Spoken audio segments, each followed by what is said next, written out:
존경하는 미도 아파트 소유자 여러분, 가족 여러분, 안녕하십니까? 저는 오늘 설명회 진행을 맡은 하현정입니다. 인사드리겠습니다.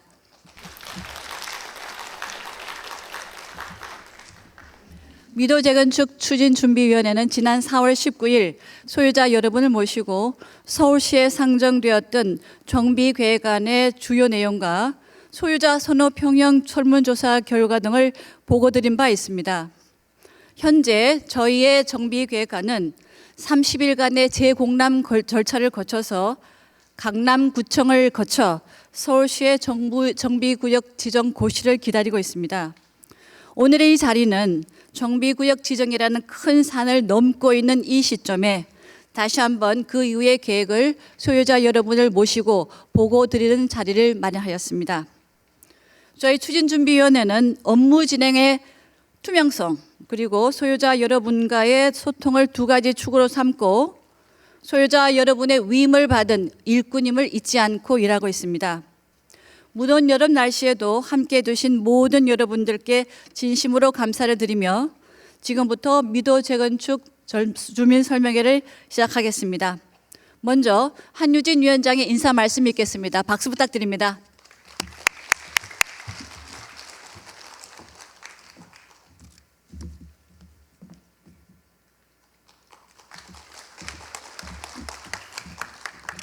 안녕하십니까, 한유진 위원장입니다. 이렇게 무더운 날씨에 많이 참석해 주셔서 정말 감사드립니다.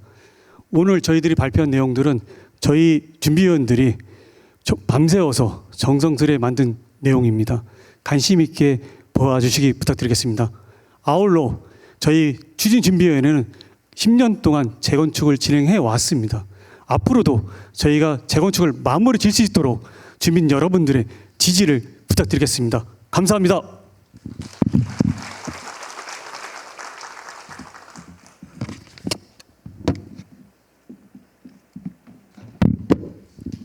한유진 위원장은 삼성과 LG 등 대기업에서 30여 년간 공사 견적 및 원가 조정 업무를 맡아온 경력을 바탕으로 미도 재건축의 재건축 공사비 절감과 사업성 확보를 위해서 최선을 다하고 있습니다. 여러분의 신뢰와 관심이 앞으로의 재건축 여정을 더 안전하고 성공적으로 이끄는 힘이 될 것입니다. 한유진 위원장을 끝까지 지지해 주시기를 부탁드립니다. 이제 첫 번째 발표부터 시작하겠습니다. 첫 번째 발표의 주제는 미도 재건축을 주민 모두의 축제로 만들자이며 발표자는 김재휘 추진위원입니다. 김재휘 위원은 서울대학교 의과대학을 졸업하고 삼성 서울병원 전공의 과정을 거쳐 현재는 김한과 병원 임상연구센터장을 맡고 있습니다. 발표의 내용은 정비구역 지정을 눈앞에 둔 미도 아파트가 앞으로 어떤 길을 가게 될지 그리고 재건축이 원활하게 진행되기 위해서 가장 중요한 부분이 무엇인지에 대해서 말씀을 드리도록 하겠습니다. 박수 부탁드립니다.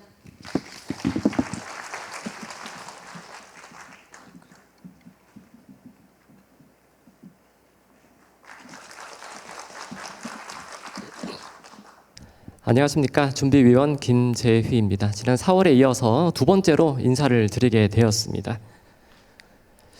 재건축은 어떻게 보면 큰 축제라고 할 수가 있습니다. 하지만 이건 멀리서 봤을 때 이야기고 가까이서 보면은 정말 복잡한 문제들이 실타래처럼 꼬여 있습니다.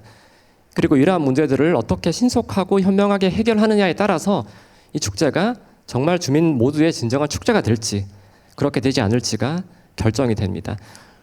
오늘 저는 이 부분에 대해서 간단하게 요약해서 내용을 한번 정리해서 말씀드리고자 합니다. 그리고 오늘 제 발표에는 그림들이 좀 많이 나오게 되는데 요즘 인공지능 AI가 그림을 아주 잘 그려줍니다. 그래서 제가 AI를 이용을 해서 그림들을 한번 저희 아파트에 맞게 그려보았습니다.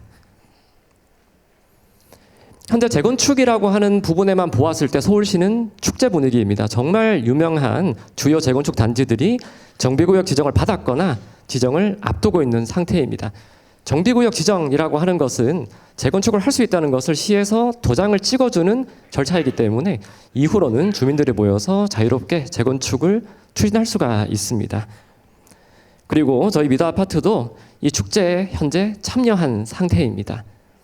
정비구역 지정이 가지는 의미가 또 하나가 더 있습니다. 바로 허가권자가 바뀐다는 것인데, 정비구역까지는 이제 서울시에서 허가를 하고요. 이후에는 강남구의 역할이 더 커집니다.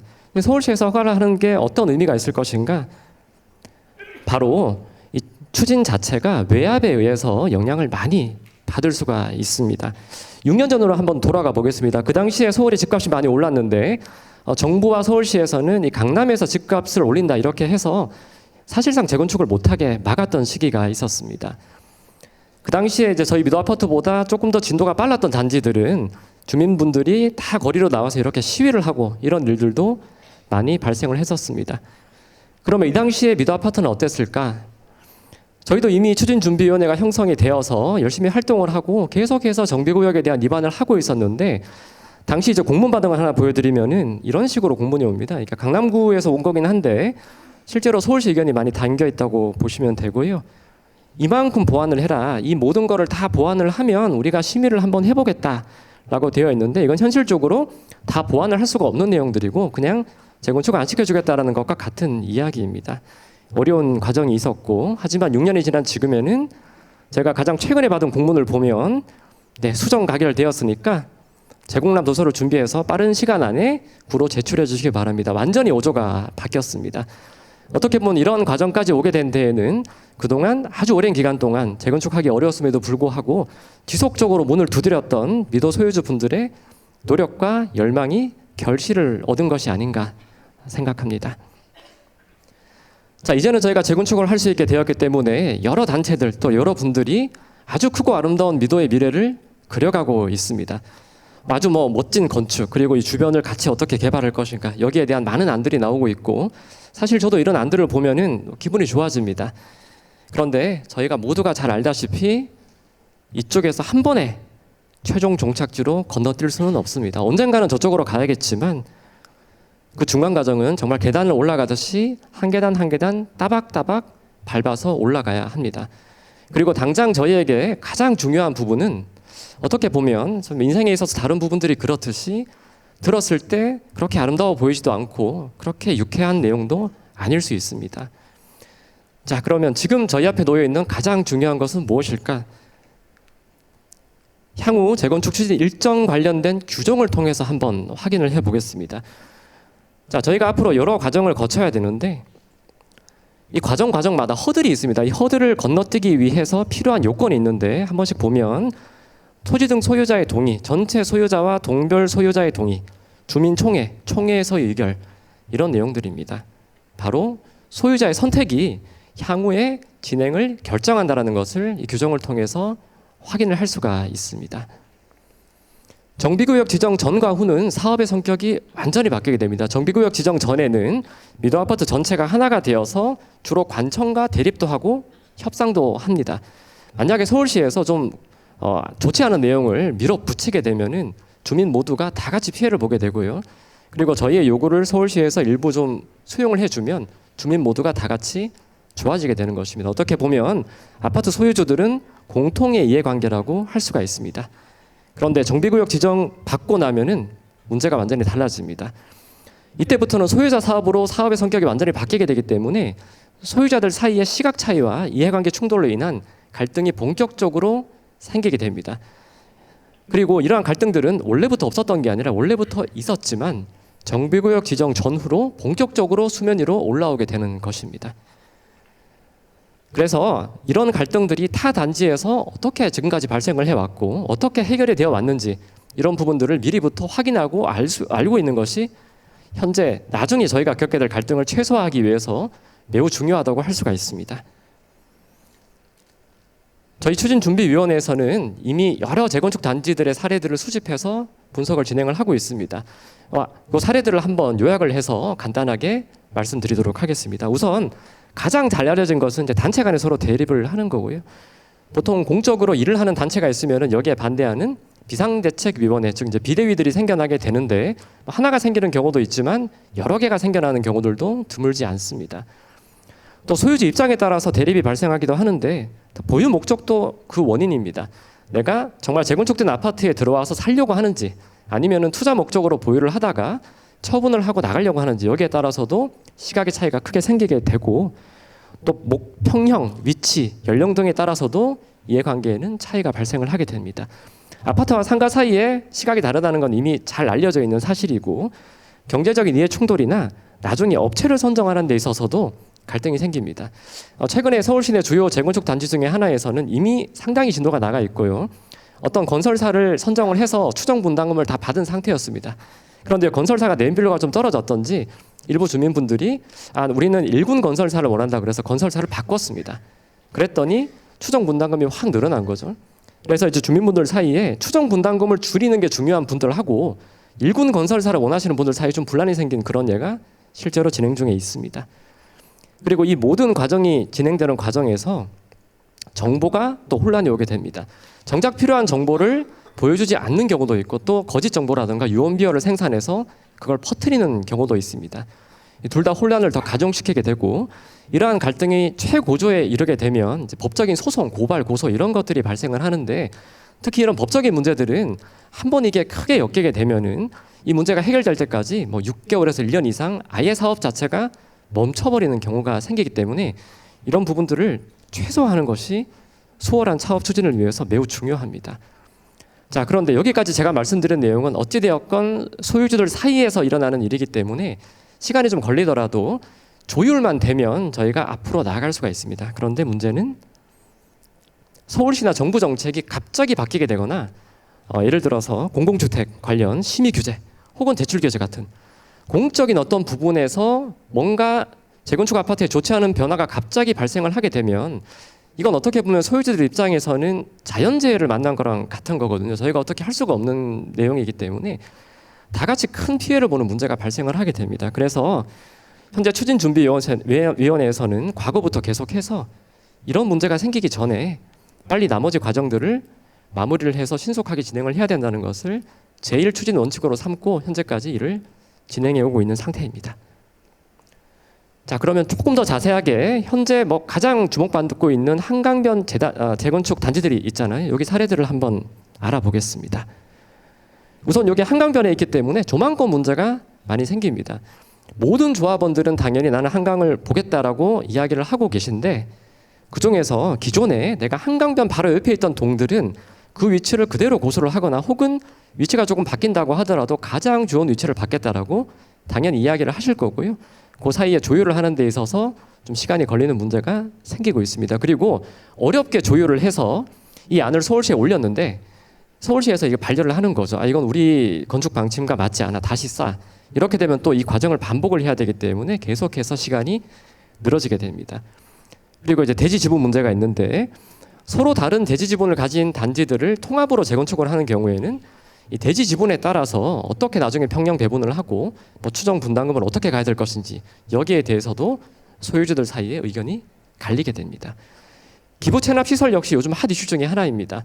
어떤 기부 체납 시설이 들어왔을 때 이거를 어떤 소유주분들은 이 정도면 우리가 받고 그냥 진행을 해도 될 것 같아 라고 생각을 하시지만은 또 다른 분들은 이런 시설이 우리 단지 안으로 들어오는 거 나는 절대 용납할 수 없다 이렇게 보시기 때문에 거기서 의견 대립이 발생을 하는 거고요. 또 어떤 기부 체납 시설 같은 경우에는 소유주들이 다 오케이를 해서 이걸 관청에 올렸는데 관청에서 이 시설은 우리는 안 된다고 봅니다 라고 오히려 반려하는 이런 문제들도 발생을 하고 있습니다.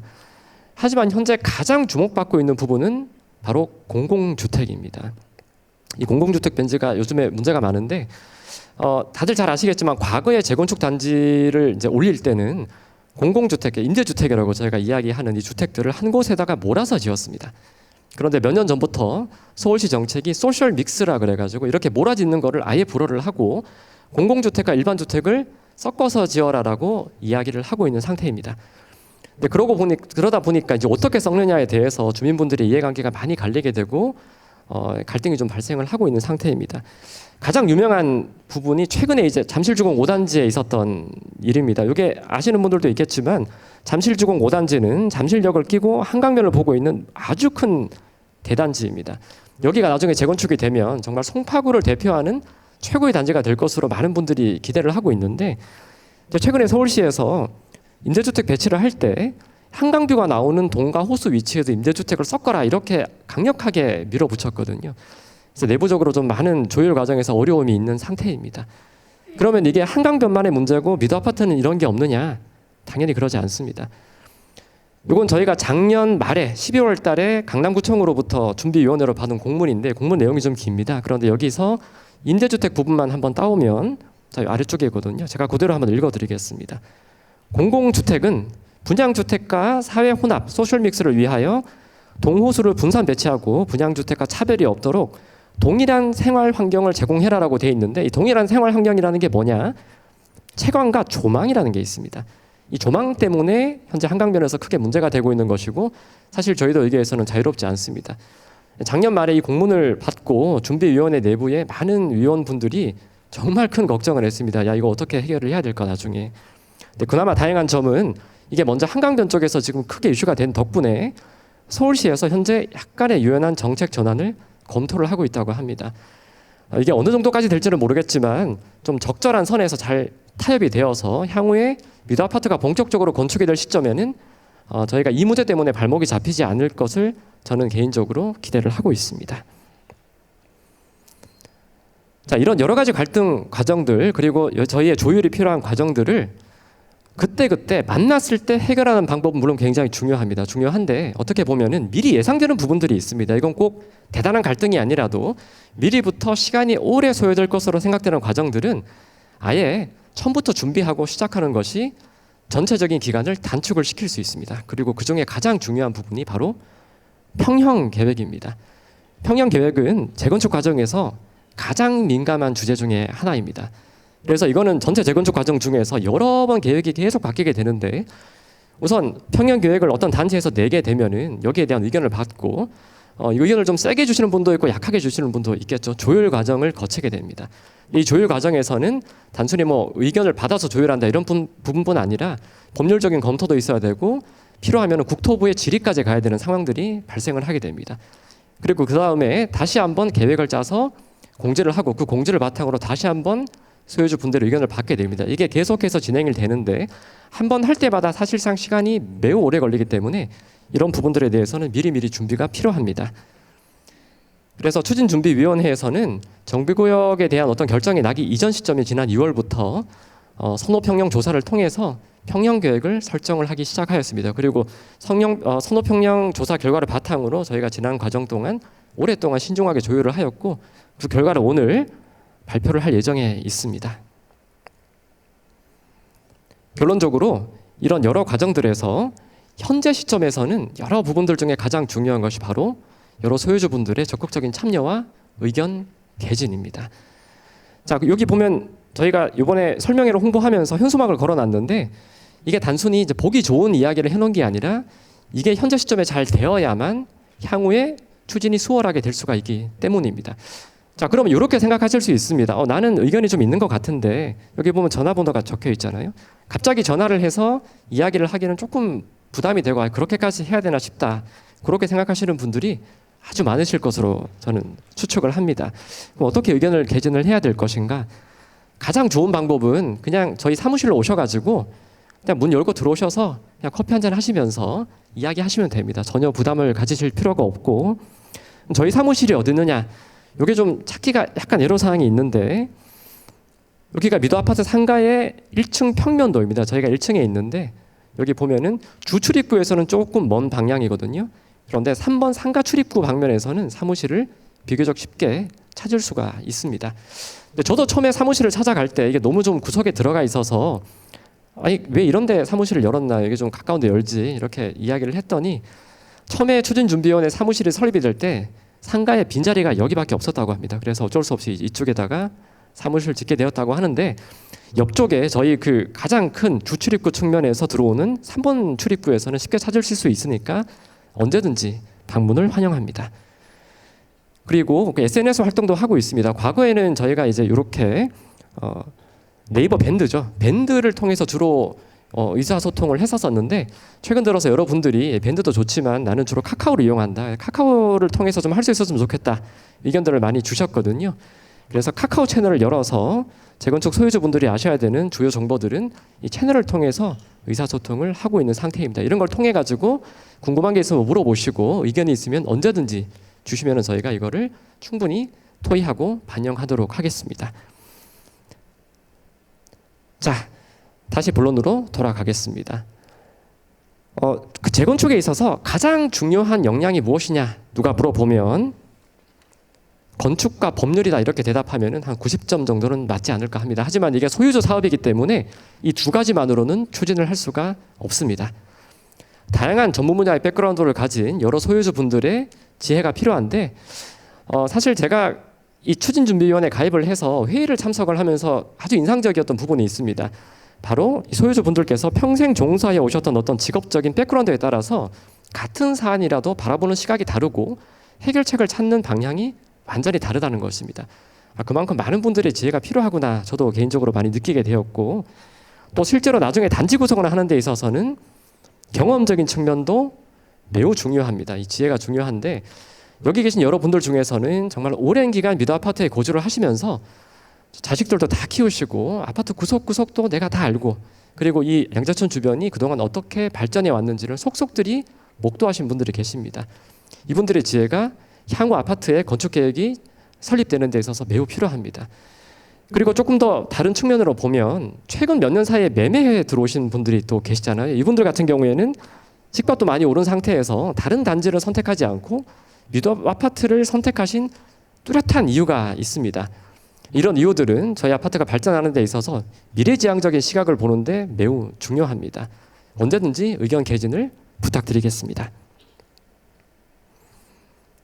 자, 제가 지금 계속 의견 개진에 대해서 말씀을 드리고 있는데 사실 저희 미도 아파트가 재건축 추진하는 데 있어서 매우 어려운 부분이 하나 있습니다. 저희가 지혜를 모아야 하는 아주 큰 이슈가 하나가 있는데 자, 저희 아파트의 특성은 다음과 같습니다. 대치동이라고 하는 특수한 위치에 있고 대단지고 양재천을 끼고 있고 1대1 재건축을 추진하고 있으며 신통기획을 통해서 소셜 믹스까지 진행을 해야 합니다.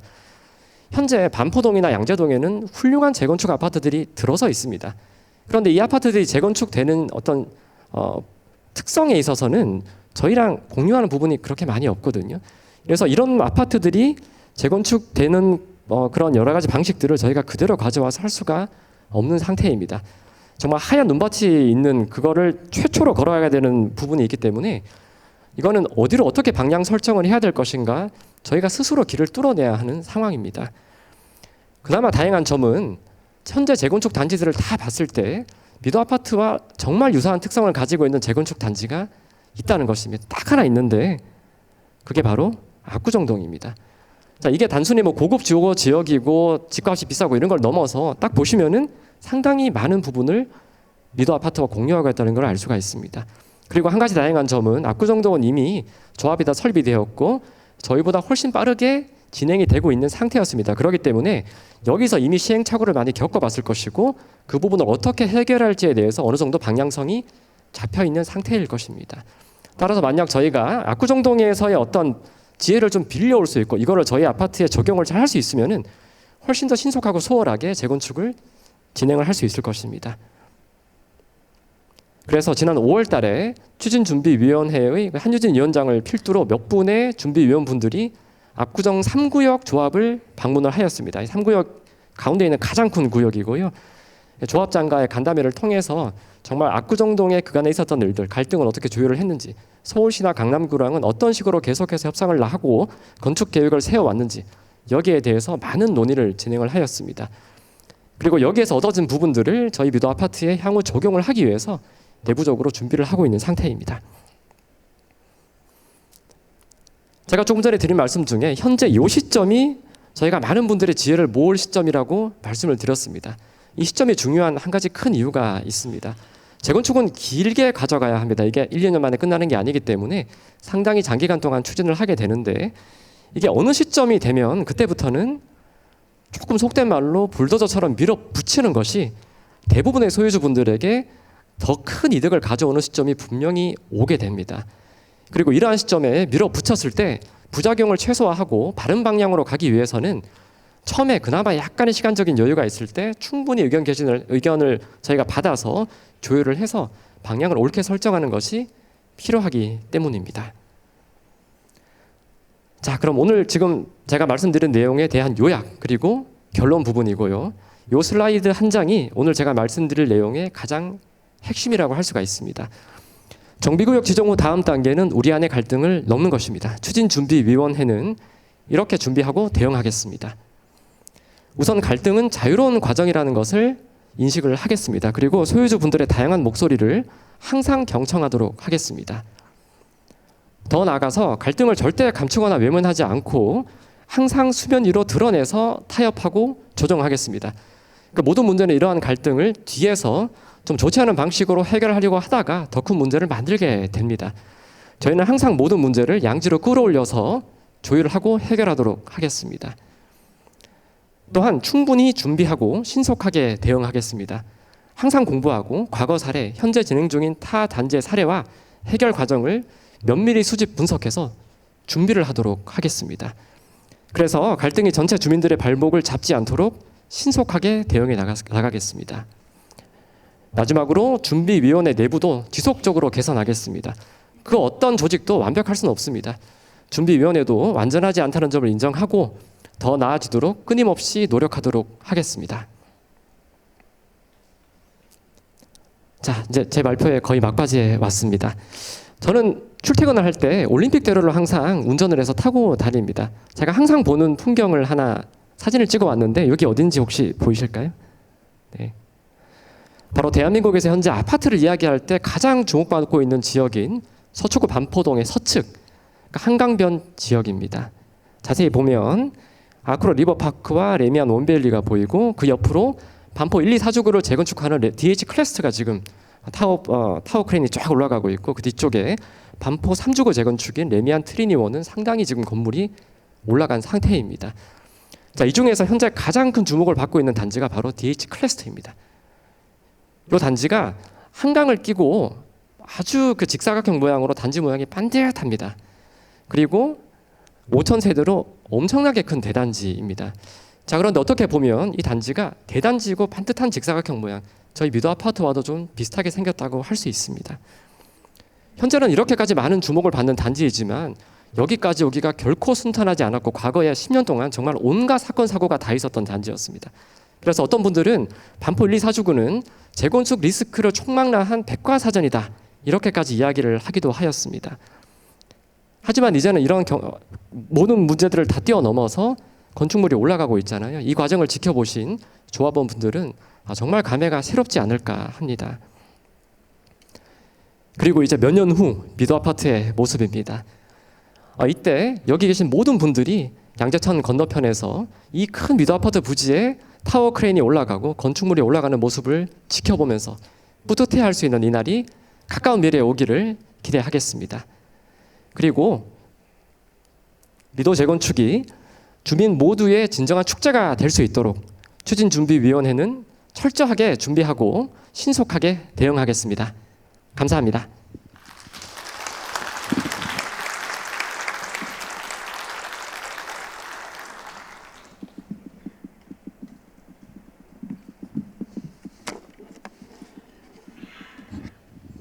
김재희 의원이 미도 아파트 재건축의 큰 흐름과 앞으로 우리가 나아갈 방향에 대해서 명쾌하게 설명을 해 주었습니다. 김재희 의원의 염원대로 우리 미도 아파트의 재건축은 갈등을 넘어서 우리 모두의 축제가 되기를 기원해 봅니다. 다시 한번 큰 박수 부탁드립니다. 수고하셨습니다. 다음은 두 번째 발표입니다. 두 번째 발표는 임명철 추진위원이 해 주겠습니다. 주제는 미도 재건축 관련 단체들의 구분과 그 역할에 대해서 말씀을 해 주시겠습니다. 임 위원은 삼성코닝 대표이사를 역임하였으며 현재는 전경련 중소기업협력센터 운영위원장으로 활동 중입니다. 우리 단지에서는 지난 4년간 선거관리위원장으로 공정한 절차로 미도의 일꾼을 선출하는 봉사를 해왔습니다. 최근 많은 소유자분들이 다양한 재건축 관련 단체들 사이에서 혼란을 느끼고 계십니다. 오늘은 이 단체들의 성격과 역할을 명확하게 구분해 드리고 어떤 방향이 공신력 있는 길인지에 대해서 말씀을 드리겠습니다. 박수 부탁드립니다.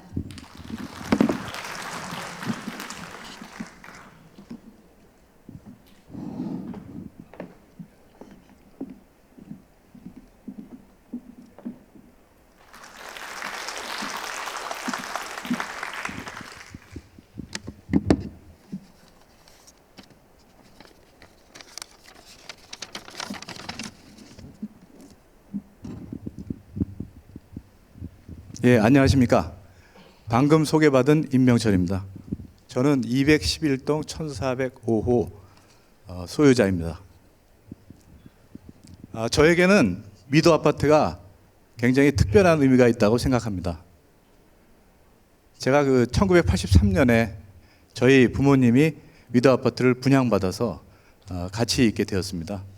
당시 대학생이었습니다. 그 이후에 분가해서 잠실과 도곡동에 있다가 7년 전에 이제 이사를 할 일이 생겼는데, 그때 제가 친숙한 미도 아파트를 선택했습니다. 현재는 저희가 이제 재건축을 목전에 둔 그런 시점이고, 앞으로 기대될 일이 많이 기대가 됩니다.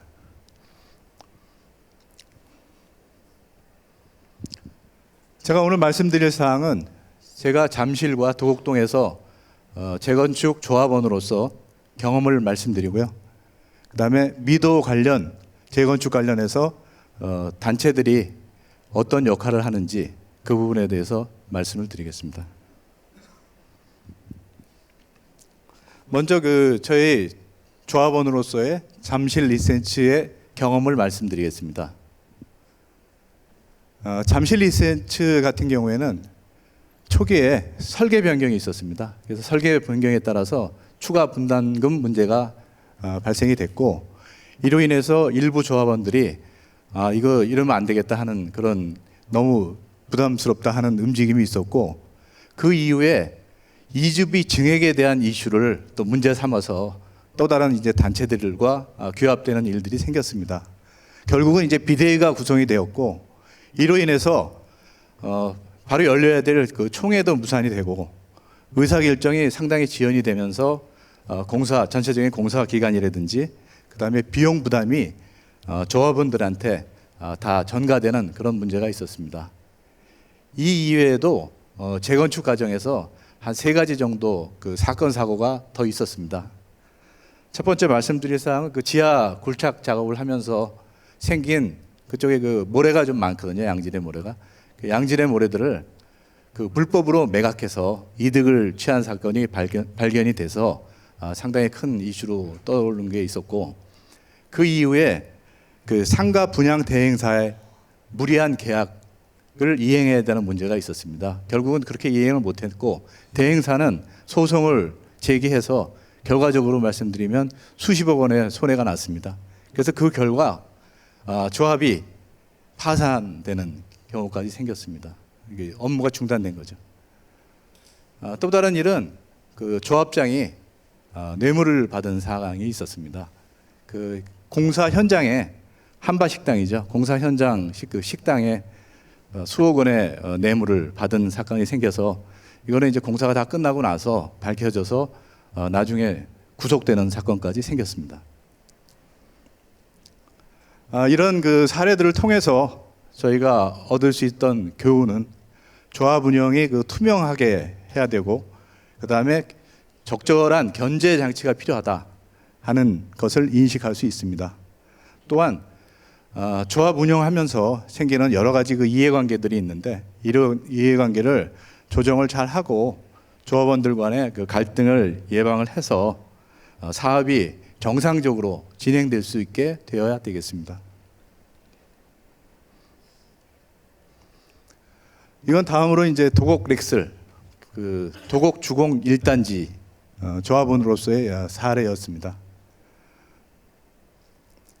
초기에 이제 계획이 이제 어느 정도 확정되고, 인근 주민들이 조망권과 일조권 관련해서 소송을 제기했습니다.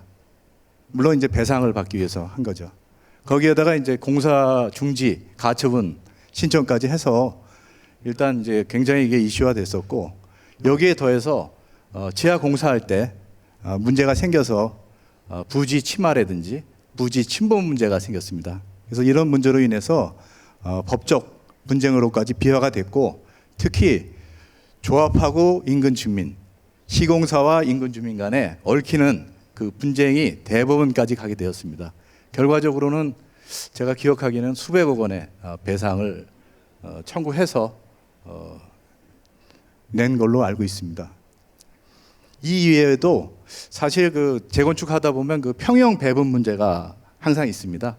근데 이 렉스릴 같은 경우에도 고급 아파트를 줘야 되고 대형 평수 위주로 해야 되겠다 하는 그런 니즈가 많이 있어서 34평형보다는 중형 평수보다는 대형인 43평이나 50평으로 전환하는 것을 굉장히 원하는 사람들이 많이 늘었습니다. 그래서 조합에서도 어쩔 수 없이 어느 정도는 받아들여야 한다 생각을 하고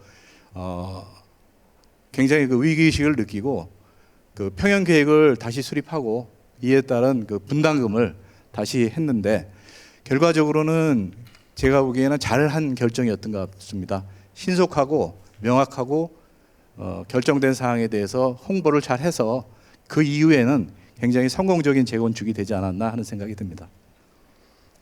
이 사례에서 볼 수 있었던 것은 절차적인 정당성 확보와 이해 당사자 간의 소통이 상당히 중요하다는 것을 알 수 있습니다. 이상의 사례로 제가 그 종합원으로서의 그 기반으로 해서 한 4가지 정도로 정리를 해봤습니다. 먼저 법적 충돌 요소에 대해서는 사전에 충분히 걸러내야 되겠습니다. 분쟁 가능성이 있는 부분에 대해서 주민의 의견을 수렴을 하고 그다음에 사전에 검토 및 대책을 강구해서 일이 크게 되지기 전에 미연에 방지를 해야 되겠습니다. 두 번째로는 비용 정보에 대한 투명한 공개가 필수적인 겁니다. 그래서 추가 분담금이라든지 이런 여러 가지 그 변동 사항이 생긴 거에 대해서 조합원들에게 명확하게 설명을 하고 이해를 시키고 투명하게 공개하면 그 다음에 일어나는 일들이 순조롭게 될 수 있다고 생각이 됩니다. 세 번째로는 어떤 그 의사 결정을 할 때 절차적인 정당성이 확보돼야 되겠습니다. 저희가 그 의사 결정 그 하는 것 매매 그 건수마다 뭐 누가 언제 어떤 결정을 했는지 정확하게 문서화를 하고 그 다음에 필요한 사항이 있으면 주민 투표를 통해서 신뢰도 확보하면서 일단 결정된 의사 결정에 대해서는 번복되지 않도록 해야 되겠습니다. 마지막으로 정기적이고 일관적인 그 소통이 굉장히 중요합니다. 그래서 뭐 어떤 소식지라든지 그러니까 정기적으로 발간하고 카톡방이라든지 여러 가지 이런 그 회합을 통해서 정상적인 그 소통의 통로를 항상 열어놔야 되겠습니다. 이러한 그 사례를 통해서 봤을 때는 저희가 그 재건축이 그 선행적으로 일어났던 것에 대해서 잘 리뷰를 해서 새로운 기준을 만들고 이를 정립하면서 제대로 수립하는 그런 과정이 필요하다고 보겠습니다. 그 여의도 시범 아파트하고 저희 대치미도 아파트를 흔히 비교를 많이 하는데 물론 이제 신통기획 1호 사업자로 2022년 11월에 공이 선정이 됐습니다. 초기에 굉장히 많은 민원이 있었습니다. 그 내부적인 그 의견 충돌도 많았고요. 여러 가지 그 사항들에 대해서 그 주민들 간에 여러 가지 사항들이 많았는데 이로 인해서 실질적으로 보면은 한 수년간 사업이 지체됐던 것이 사실입니다. 어쨌든 이게 한 2, 3년 지나면서 주민들이 생각하는 것이 이게 서울시의 정책을 거스르면 굉장히 사업도 더디고 아까도 봤다시피 거의 그 뒤로 나갈 수 없는 그런 부분이 있었습니다. 그래서 그런 인식들이 이제 있는 상태에서 이제 공공 기여 시설에 대해서 이제 협상을 시작했고 이게 이제 어느 정도 조율이 되면서 사업에 탄력을 받기 시작했다고 생각이 됩니다. 특히 이런 그 초기 민원이라든지 갈등들이 우리 미도 아파트도 신통 기획이 그 현실적인 대안이고 가장 빠른 재건축의 길이라는 것을 인식하고 이거에 대한 이제 호응하는 부분이 많이 늘었다고 생각이 됩니다. 결론적으로 말씀드리면은 그 공식적인 절차와 그 행정과의 그 협력으로 재건축이 정상적으로 진행될 수 있다 하는 그런 생각들이 많이 동조하는 분위기로 간 거라고 생각이 됩니다. 화면을 보시면 지난 10년간 저희 미도 단지를 둘러싼 단체들과 그 단체들이 어떤 역할을 했는지를 볼 수 있습니다. 저희 추진준비위원회는 2015년에 설립됐습니다. 그 이후에 저희가 서울시와 강남구청과 그 공식적인 행정창구로 일을 해오고 있습니다. 특히 지난 그 정비계획 수립 및 신속통합 추진 부분에 대해서는 뒤에도 나오지만 상당히 많은 일을 했다고 생각이 됩니다. 이후에 그 미제협이 2022년도에 설립이 됐습니다.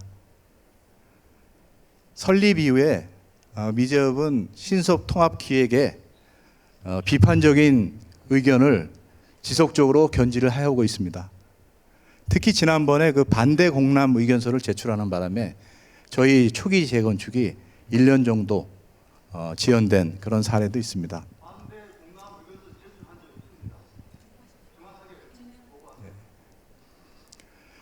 다음으로 그 특히 문제로 생각하는 것은 미제협 대표가 정비 사업 용역을 수행하는 업체에 임원으로 있다는 것입니다.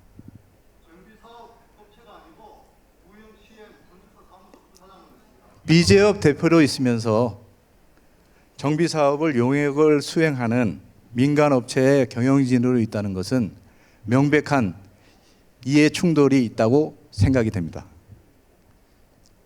다음은 공미원입니다. 2024년도에 설립이 됐고 34평형 소유자 중심으로 결성이 됐습니다. 공평한 평형계획과 평형계획을 공평하게 하자는 것을 기치로 해서 설립된 단체입니다.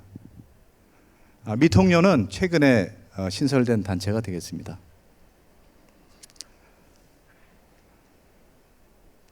그래서 이렇게 여러 개 단체가 있는데 사실은 저희 그 준비위원회가 그동안 이제 여러 가지 활동도 하고 했지만 그 최근에 이제 이런저런 그 비판도 많이 받았습니다. 좀 전에 뭐 얘기를 하시고 하는데 어쨌든 이런 것들을 저희는 겸허하게 어떤 다른 의견들도 있었고 여러 가지 있었는데 겸허하게 수렴하고 저희가 그 내실을 다지는 그런 계기로 삼고 있습니다. 즉 그 주민들의 요구를 공식 정찰을 통해서 균형 있게 반영하는 것을 저희 원칙으로 삼고 있습니다. 그래서 위에서 보다시피 저희가 그 뭐 34평의 그 소유자의 의견도 그다음에 조망권에 대한 의견도 그동안에 있었고요. 그다음에 개별 제한이나 여러 가지 의견들도 다 수렴을 해서 전체적으로 방향을 잡고 고민을 하고 있습니다. 다음은 이제 추진준비위원회 활동에 대해서 말씀드리겠습니다. 정비계획 수립, 위반 제한에 대해서 권한을 갖고 임하고 있습니다. 특히 저도 이 데이터를 보고서 놀랐는데 서울시하고 강남구청과 협의를 한 것을 이렇게 쭉 보니까 이미 그 170회 이상이 됐었습니다. 그래서 지금 거의 이제 심의 통과가 되고 있고 정비계획 위반 제한 동의서를 75%, 공공지원 추진위원회 신청 동의서를 50%를 절차대로 진행을 하고 있습니다. 중요한 그 소통 활동으로 지금 같은 이런 그 수차례 주민 설명회를 했고 또한 그 별도로 동별 간담회 등을 통해서 간담회들을 여러 번 했습니다.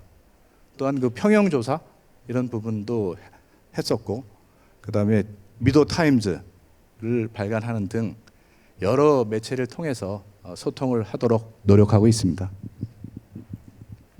저희가 어쨌든 지금까지 공식 단체로서 법적 절차와 실질적인 활동이 성과가 어느 정도 있었다고 자부하고 있습니다. 곧이어 예비 추진위원장 선출하는 선거가 있습니다. 다 아시다시피 예비 추진위원장은 재건축의 올바른 방향을 정하는 굉장히 중요한 자리입니다. 재건축은 계획에서 2, 3년, 추진위원회 구성부터 입주까지 최소 7년이 걸리는 굉장히 긴 과정이 있습니다. 이 과정을 이끌 사람, 리더십이 필요하겠습니다. 경험과 실력을 겸비하고 그다음에 절차를 중시하면서 책임감 있는 주민과 소통하는 리더가 필요합니다.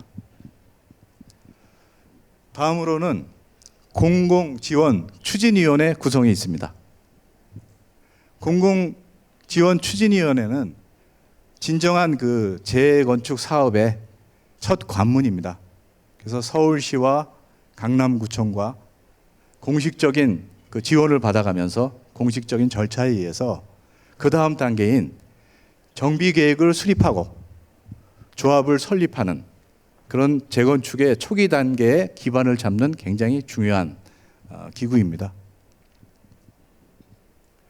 재건축하면 아까도 뭐 여러 가지 말씀을 많이 들었지만 다양한 의견과 갈등이 존재합니다. 그래서 이런 갈등과 의견을 어떻게 합리적으로 정리하고 이끌어야 하는지 이런 부분에 대해서는 굉장히 그 결단력과 추진력이 필요합니다. 그래서 저희는 이런 결단력과 추진력이 있는 리더가 필요합니다. 제가 그 생각하는 여기 모든 분들도 마찬가지 생각하실 것 같은데 생각하는 미도 재건축의 미션은 대치동 대장 아파트로서 반포와 여의도를 뛰어넘는 프리미엄 아파트로서의 재탄생입니다. 저희 그 성공적인 재건축을 위해서 우리 추진준비위원회 한유진 위원장을 믿고 밀어주시기 바랍니다. 경청해 주셔서 감사합니다.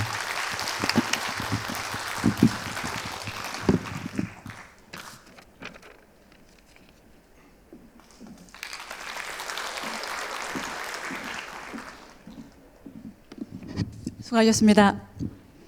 우리 미도 주민들은 우리보다 먼저 재건축을 추진했던 단지들을 교훈 삼아서 분쟁 없이 지혜롭게 나아가야 될 것입니다. 현재 여러 단체는 미도 재건축에 기하겠다는 동일한 목표를 설정하고 있습니다. 사실.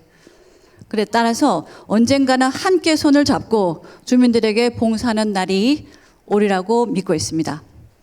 다시 한번 발표 감사드립니다. 다음은 세 번째 발표가 되겠습니다. 오늘의 하이라이트입니다. 서울시 및 강남구청과의 협의, 올해 초 실시한 선호 평형 설문조사, 그리고 향후 일정까지 총괄해온 한유진 위원장의 보고를 드리겠습니다. 또한 한유진 위원장은 오늘 소유자 여러분께 큰 선물 보따리를 하나 준비하고 있습니다. 기대하셔도 좋습니다. 한유진 위원장을 모시겠습니다.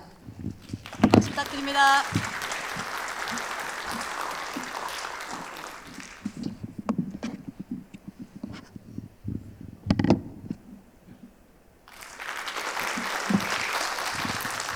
안녕하십니까.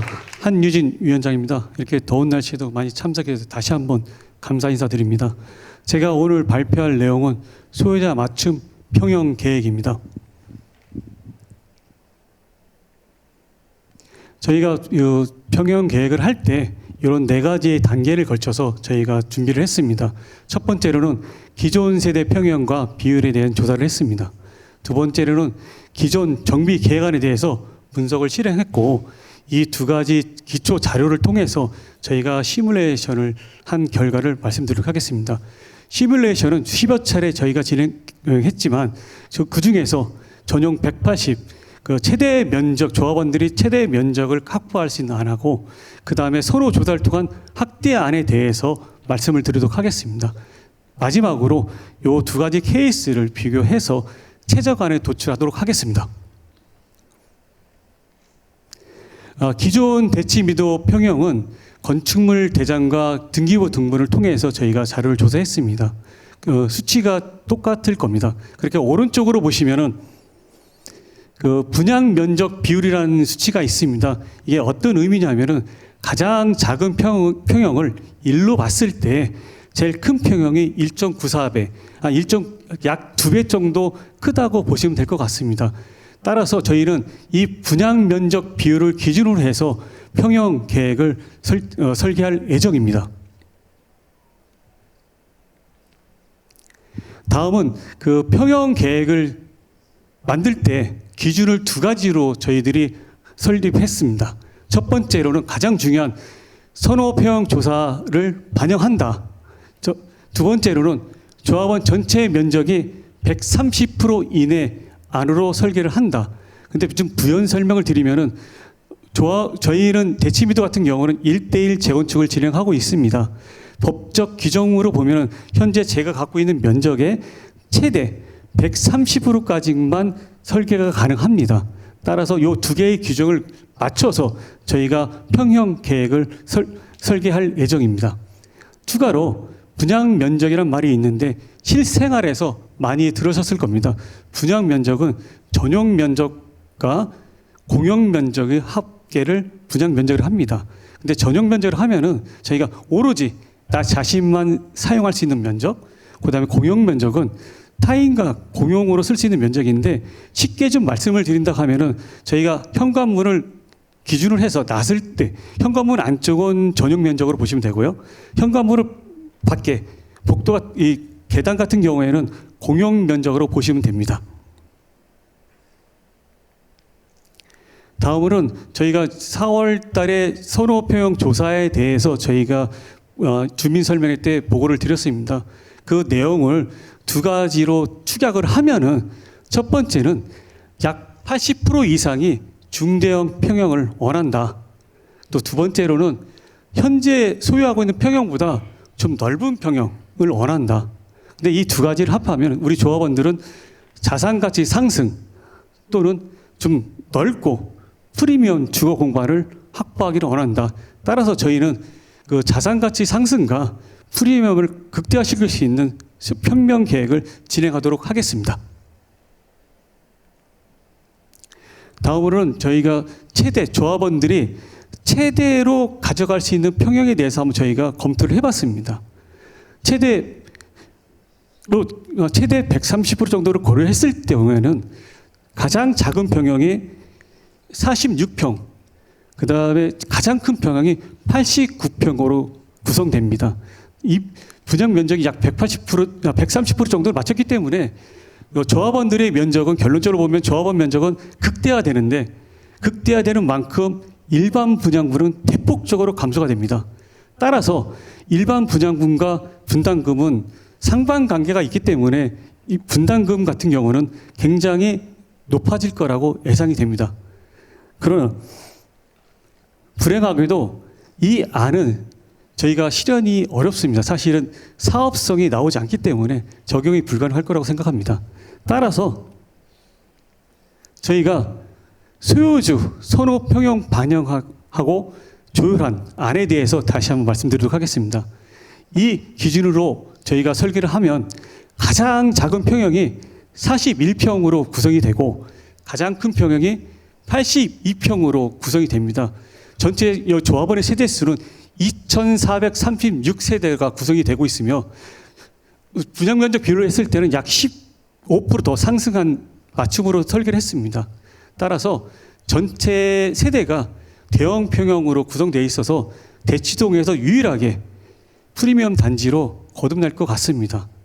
결론적으로 보시면은 면적은 조합원의 면적은 증가하고 일반 분양분은 좀 감소를 하는데 자산 가치는 상승됩니다. 조합원들이 궁극적으로 원하는 자산 가치 상승에 초점이 맞춰진 안이라고 말씀드리고 싶습니다. 또한 차후 저희가 선호도 조사를 수차례 진행할 예정입니다. 이때마다 저희가 최저간을 도출해서 조합원들이 원하는 니즈에 맞춰서 평형 설계를 하겠습니다.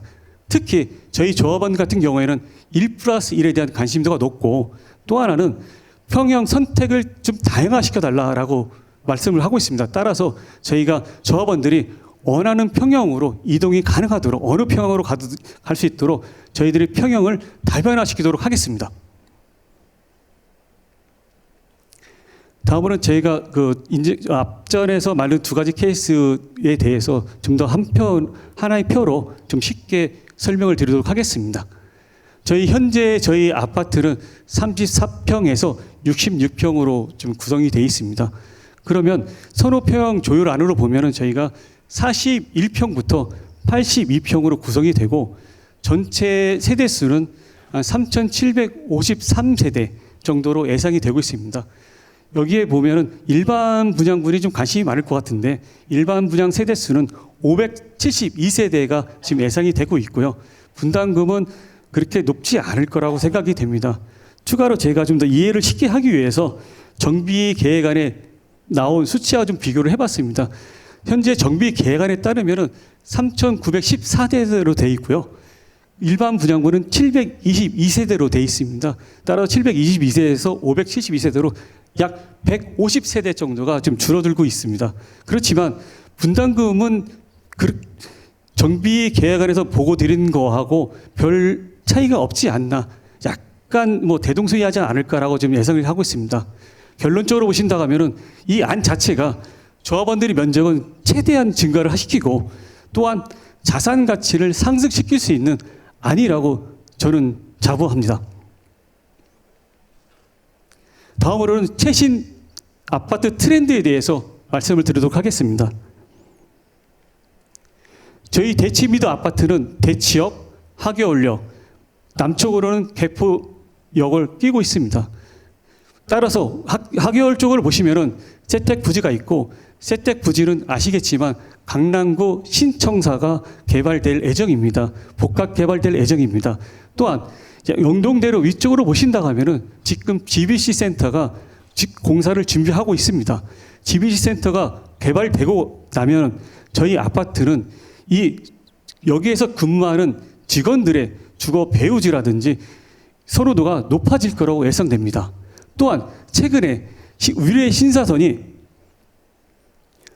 거의 확정 단계에 있다고 합니다. 따라서 위례 신사선이 학여울역에 정차를 한다고 하면은 교통의 편의성은 더 이상 말할 필요가 없을 것 같습니다. 다음으로는 애시도입니다. 배치도를 구성할 때 저희가 세 가지의 중점을 두었습니다. 먼저 전 세대가 양재철을 조망해야 된다. 두 번째로는 동수를 좀 최소화하자. 따라서 좀 쾌적한 환경을 만들자. 그리고 마지막으로는 전 세대가 남향을 확보하도록 설계를 하자. 이런 식 세 가지에 맞춰서 저희가 배치를 할 예정입니다. 지금 애시도입니다. 이 애시도는 자주 보셨을 겁니다. 최근 저희가 대치 미도 타임즈에도 좀 게재를 했고 게재를 했던 그 애시도입니다. 두 번째는 이 애시도는 그 남쪽에서 북쪽으로 봤을 때 그때 애시도입니다. 이 애시도는 북쪽에서 주문이라고 하죠. 이 주문을 봤을 때 이렇게 이쁘게 설계한 애시도입니다. 다음으로는 조경 애시도입니다. 가능하면 저희 단지 같은 경우에는 조경 시설을 극대화시키도록 하겠습니다. 다음으로는 스카이라인즈 애시도입니다. 옥상에 풀을 만든다든지 스카이라인즈를 구성을 해갖고 주민 여러분들이 즐길 수 있는 공간을 확보하도록 하겠습니다. 다음으로는 평면 계획에 대해서 말씀드리겠습니다. 요 평면 계획은 저희가 애시도이고 확정안은 아닙니다. 본 평면은 가족 구성원 및 생활 패턴의 변화에 따라서 리모델링이 가능한 구조를 애시했습니다. 최근 생애 주기 변화에 따라서 내부 구조를 변화를 원한다고 합니다. 따라서 저희들도 이런 트렌드에 맞춰서 나중에 고려해 볼 사항이라고 생각합니다.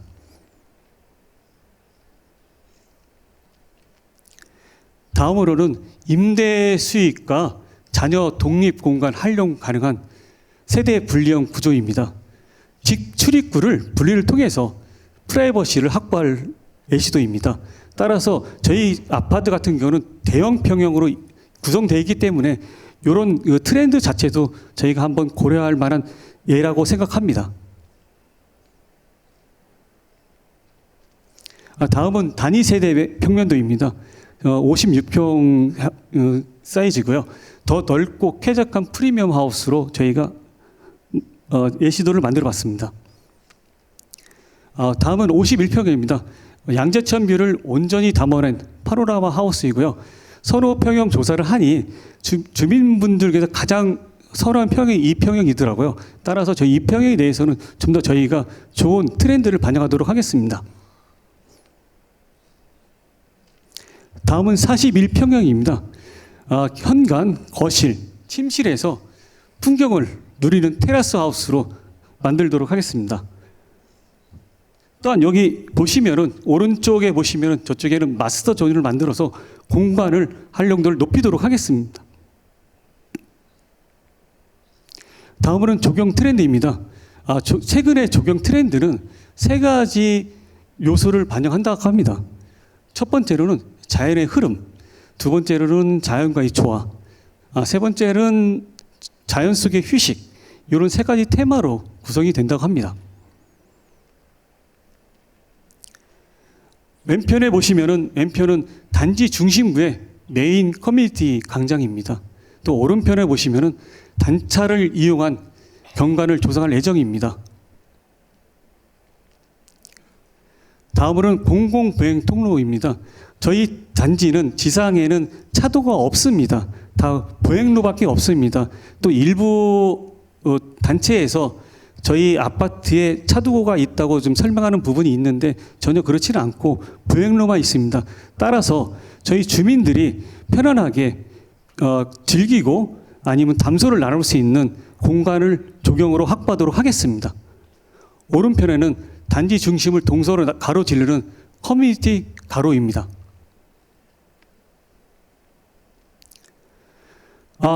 거의 막바지에 도착했습니다. 제가 여러분들에게 좋은 소식을 한번 전달해 드리고 하겠습니다. 드디어 저희가 정비구역 고시가 확정되었습니다. 7월 17일 저희가 고시가 확정됐기 때문에 대치 미도의 새로운 미래를 저희가 시작할 수 있고 우리가 원하는 미래를 그릴 수 있습니다. 여러분들의 노력의 성과에 다시 한번 감사드립니다. 감사합니다.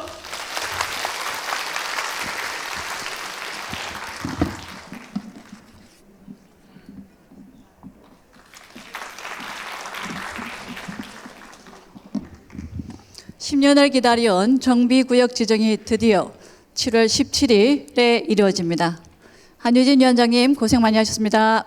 소유자 여러분들 수고 많이 하셨습니다. 그동안 우리 모두 함께 큰 박수로 자축을 해야겠습니다.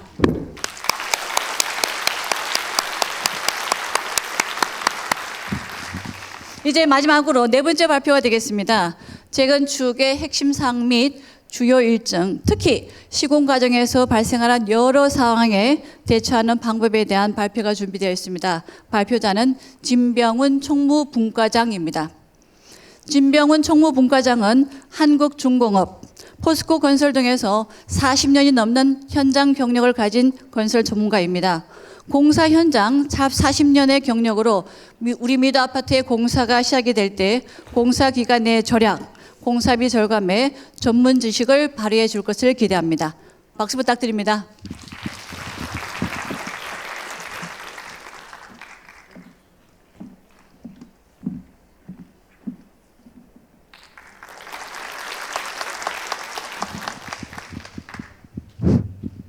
안녕하십니까. 총무부과장 진병우입니다. 저는 국내외 현장 한 40년간 일을 했고 특히 그 사우디아라비아에 2조 규모의 그 담수 현장 소장도 역임을 했습니다. 현재는 온세 개발 대표이사를 맡고 있으며 여기에 이제 나이 드신 분들이 좀 많아서 그런데 그 2000년대에 신화창조의 비밀이라는 그 KBS 다큐가 있습니다. 거기에 보면 담수 중동 현장이 나오는데 거기에 저도 그 주역을 했습니다. 이렇게 또 만나뵈서 반갑습니다.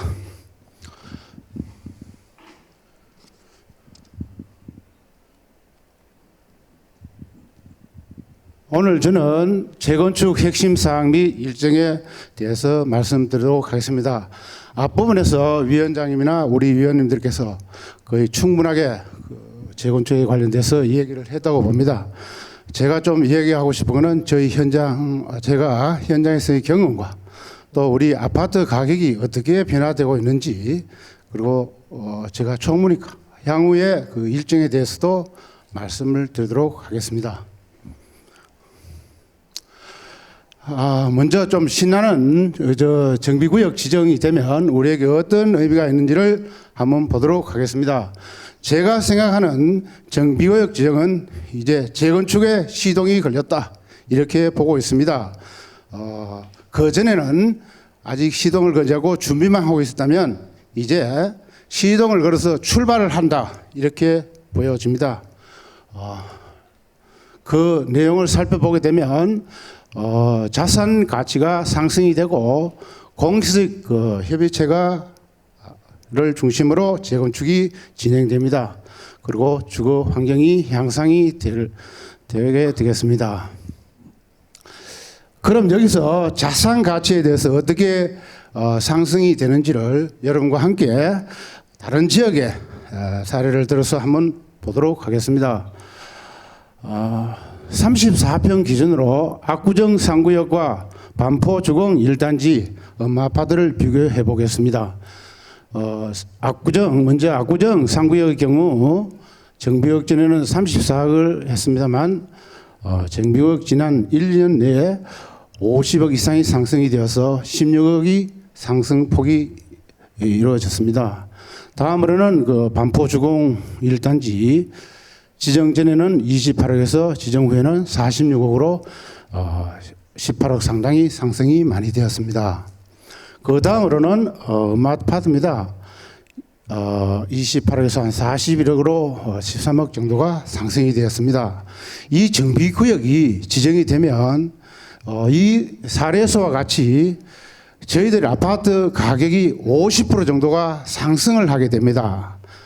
그래서 우리 미도 역시 정비구역 지정 이후에는 이와 유사한 자산 가치가 향상될 것으로 기대가 됩니다. 그럼 현재에 거래되고 있는 우리 대치 미도 실거래가 상승 추이를 한번 짚어보도록 하겠습니다. 이는 34평 기준으로 작년 6월 기준으로 실거래가가 35개 거래가 되었습니다. 그 이후 금년 3월까지는 거의 변동 없이 35억 내외가 거래가 되었습니다. 그러나 금년 3월 서울시 정비구역 심의가 통과되면서부터 가격이 급상승하게 되었습니다. 금년 6월에는 37억에 거래가 되었고 최근에는 7월에는 45억이라는 거의 1년 전보다 10억이라는 가격이 상승되었습니다. 또한 정비구역 지정에 따른 가격 상승 심리로 현재는 매물이 거의 없습니다. 이렇게 보면 저희들도 지금 곧 다음 주에 지정되는 정비구역이 지정되고 나면 1년 안에 거의 50% 이상의 가격이 상승될 것으로 보입니다. 즉 34평의 경우에도 52억에서 3억 정도의 가격이 형성될 것으로 보입니다. 여러분, 저는 이 미도 아파트 와서 제가 그 투자 중에 가장 잘했다고 생각이 됩니다. 여러분들도 아마 이렇게 내 집의 가치가 상승이 되면 아마 기분이 좋으실 겁니다. 또 친구들한테 자랑도 하고 그렇습니다. 저 역시 그렇습니다.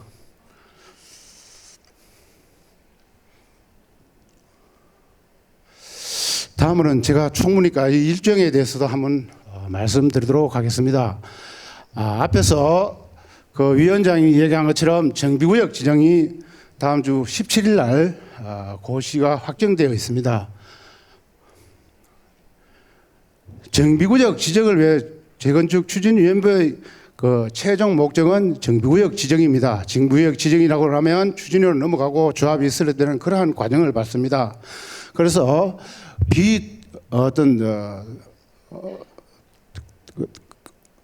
우리가 그 설립 공식적인 우리 법인 단체가 아닌 비법인 단체로서 정말 우리 위원들이 돈을 내고 이토록 봉사하고 하는 그런 추진위원회였습니다.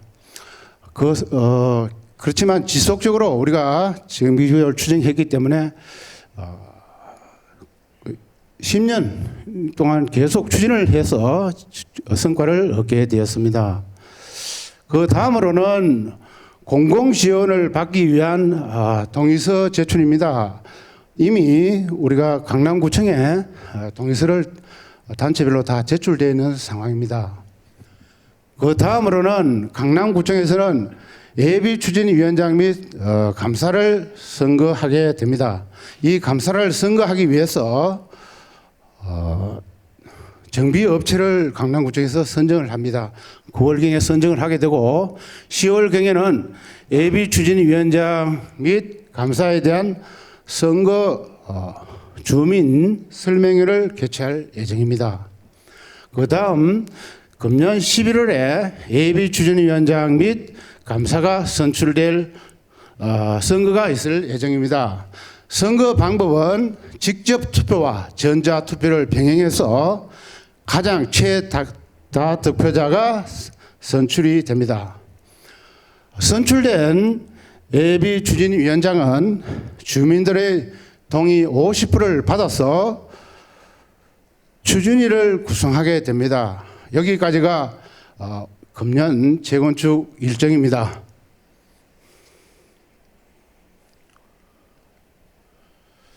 다음으로는 제가 현장에 오래 있으면서 느낀 사항들을 한번 정리해 보았습니다. 재건축 리스크 최소화 검토 방안입니다. 아직 좀 공사가 시작되고 하려면 좀 아직 시간이 좀 필요하지만 먼저 어떤 것들이 있는지 한번 짚어보도록 하겠습니다. 공사 기간이 지금 현재로 봐서는 과거에 비해서 자꾸 늘어나는 추세입니다. 그 원인을 한번 보도록 하겠습니다. 휴일날 레미콘의 공급이 안 됩니다. 그래서 제가 참고로 2025년 법정 공휴일이 119일입니다. 약 4개월 정도가 법정 공휴일입니다. 그래서 제가 생각하는 대안으로는 우리가 공원 조성이라든지 여기에 현장 배치 프렌트를 설치해서 원활하게 레미콘을 좀 공급하면 좋겠다 하는 생각이 들었습니다. 다음으로는 주 52시간 실시 및 현장 안전 강화입니다. 과거에는 바쁘면 잔업도 하고 휴일날도 근무를 많이 했습니다. 시간 제약이 없었습니다.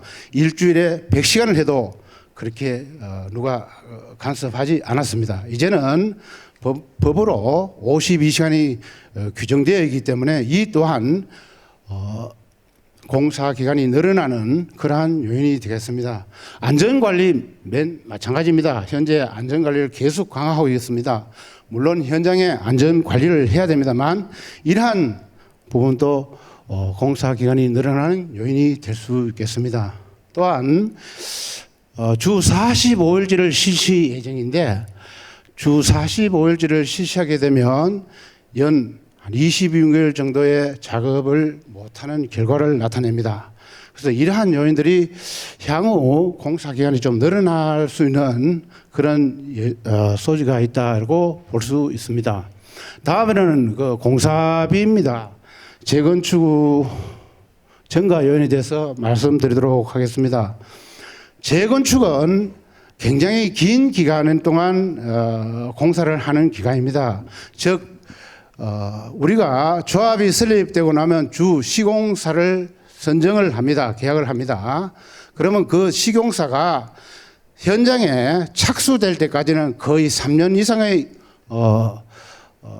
기간이 걸립니다. 그러면 그 3년 기간 안에 자재비, 인건비, 장비비 등이 대부분 상승하게 됩니다.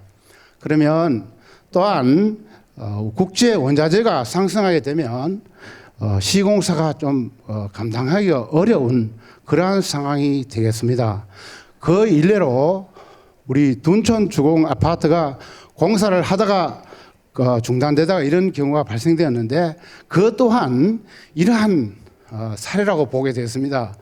그 조합에서는 계약대로 하자. 시공사는 그 계약으로 공사를 마칠 수 없다. 이렇게 해서 분쟁이 발생되고 서울시에서는 그 분쟁조정위원회에서 분쟁을 조정해서 다시 공사를 시행하는 그러한 것들이 볼 수가 있습니다.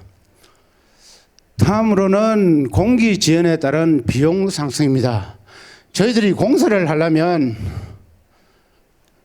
좀 이따가 나오는데 거의 한 3조 정도를 대출을 받습니다. 대출을 받아서 공사를 하게 됩니다. 공사가 지연되면 직접비도 상승할 뿐만 아니라 이런 대출에 대한 이자 비용도 늘어나게 됩니다. 또한 저희들이 이주비 이자도 저희들이 상승이 되어 부담이 됩니다. 3년 동안 4년에 나가 있다가 다시 들어온다고 이주를 했는데 공사 기한이 늦어져서 5년이 걸리면 1년 동안의 이자 부담을 개개인이 다 부담을 해야 되는 그런 상황입니다. 그러면 그 다음으로는 우리 현장의 한 공사 규모가 어떻게 되는지 한번 짚어보도록 하겠습니다. 저희 대지미도의 대지 면적은 약 6만 3천 평입니다. 이게 5분 정비구역 지정될 때 지정된 점 면적입니다. 그리고 연면적이라는 것은 공사 계약 면적입니다. 6만 3천 평 안에 저희 지하, 지상 등등 공사하는 면적이 약 31만 평 정도 됩니다. 이거는 설계에 따라서 조금 변화가 올 수가 있습니다.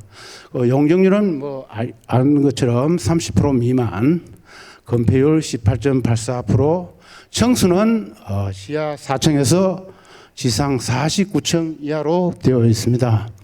이를 기준으로 저희들이 대략적인 공사비를 한번 추정해 보면 지금 서울시에서는 거의 900만 원, 850만 원, 950만 원 선에서 재건축이 계약이 되고 있습니다.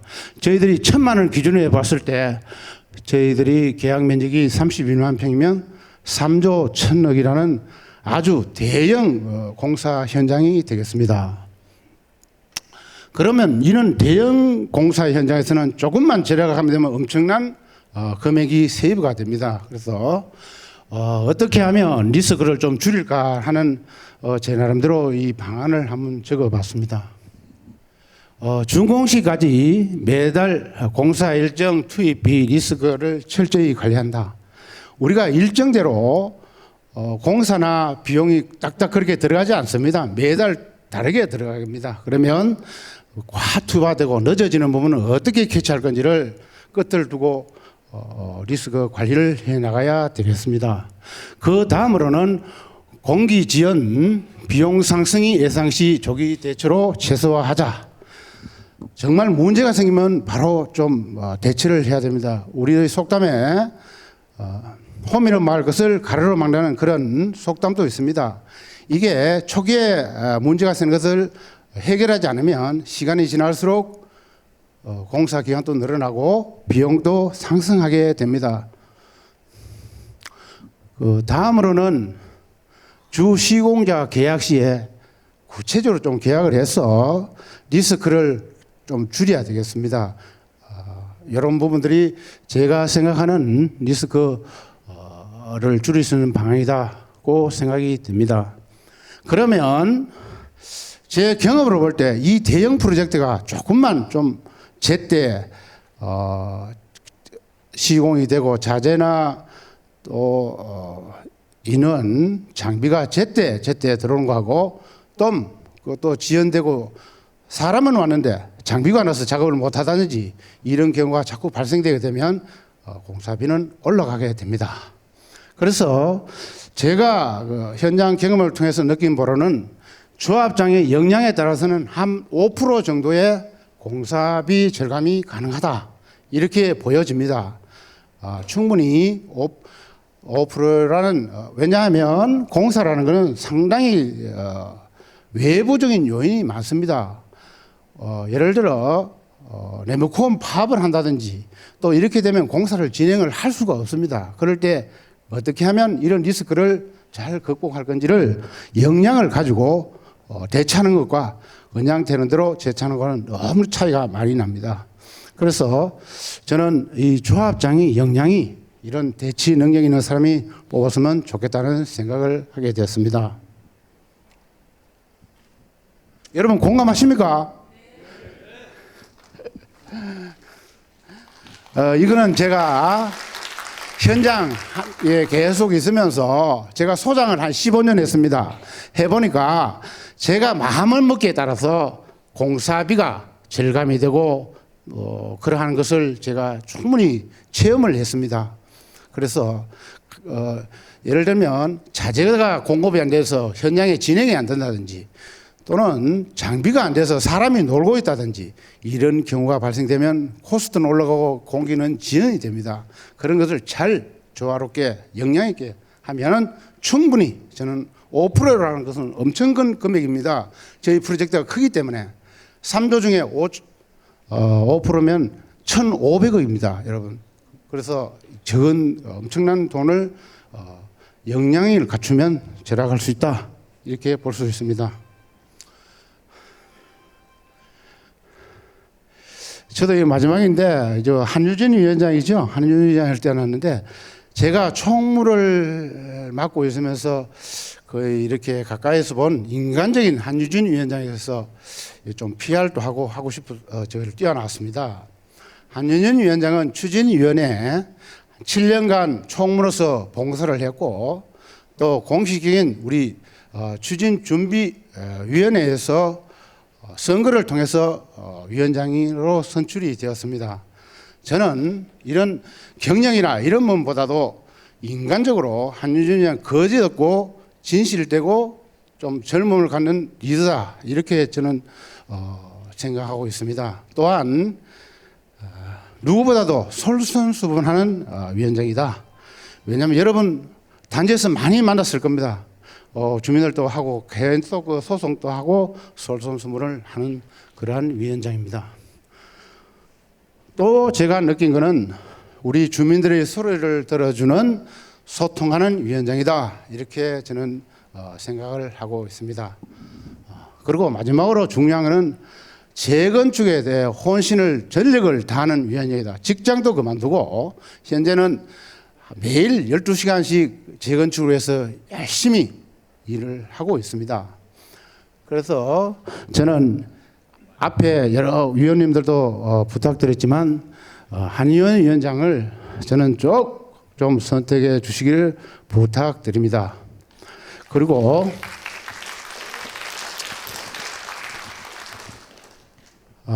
오늘 정말 우리가 추진위원회에서 10년간 추진해왔던 정비구역이 확정되는 것을 공포하는 날이었습니다. 정말 감미로운 날이고 또 우리 주민 여러분에게도 정말 우리 소유자 여러분에게도 정말 축하를 드린다는 말씀을 드립니다.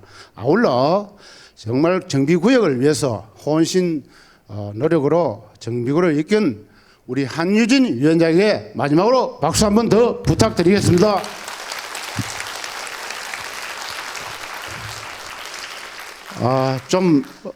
제가 좀 거칠고 이런지 현장에 있다 보니까 사실 앞에 우리 위원님보다는 좀 거칠게 이렇게 표현이 되는지 모르겠지만 하여튼 잘 좀 경청해 주셔서 너무 감사드립니다. 감사합니다.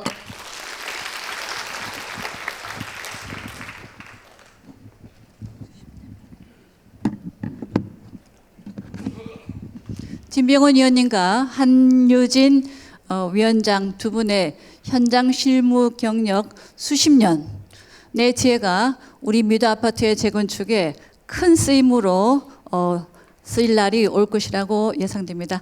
자, 여러분 발표자님들 다시 나오시죠. 인사드리겠습니다.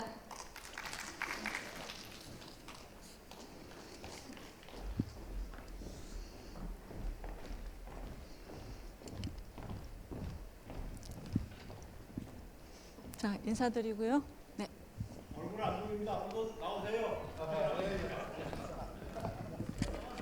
네, 인사드리겠습니다.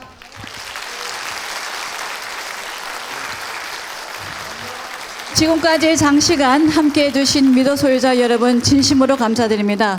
오늘의 설명을 통해 확인하신 바와 같이 공식 추진 체계를 중심으로 투명하고 실력 있는 재건축 추진이 이루어지고 있으며 이제는 소유자 여러분의 선택과 참여가 그 무엇보다 중요합니다. 특히 곧 있을 예비 추진위원장 선거는 우리 미도의 미래를 결정짓는 중요한 선택입니다. 정식 행정창구를 통해 재건축을 이끌어온 한유진 위원장에게 힘을 모아줄 것을 간곡히 부탁드리며 이상으로 설명을 마치겠습니다. 무더운 날씨에도 끝까지 함께해 주셔서 진심으로 감사드립니다. 안녕히 돌아가십시오. 편안한 주말을 보내시기 바랍니다.